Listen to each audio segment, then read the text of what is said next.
The Broncos picked off that pass, and it shouldn't even be up for debate, and I'm going to prove it. So we got Josh Allen throwing deep to Brandon Cooks, a pivotal play in overtime.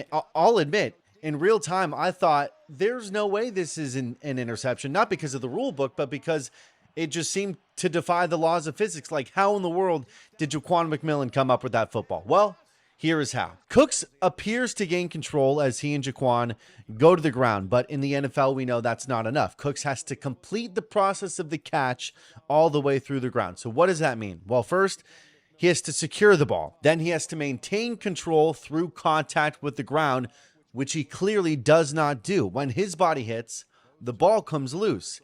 And you can't be down by contact without firm possession of the football. Yeah, he got his hands on it. Yes, he is going to the ground as part of the act of catching, but as that happens, the ball gets ripped away. And I think Gene Steratore had a good argument on X after the game. Let's take McMillan out of the equation and just consider Cooks losing the ball as soon as his body hits the ground.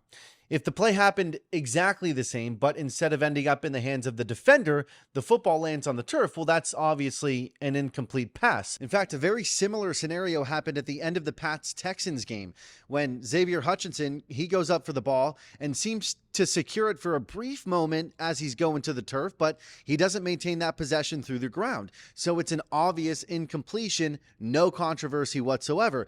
But all the contents of this play and the one in the Broncos-Bills game, they're pretty much the same. The only difference is, in this one, the ball lands on the field instead of into the hands of the defender. I've also seen the argument of the simultaneous possession rule, which essentially says tie goes to the offense, but that only applies if both players gain control of the football at the same time, which doesn't happen here.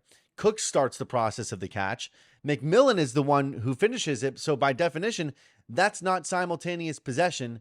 That's an interception. And let me say this. I wanted nothing more than to see the Bills win this football game. I thought this was their year.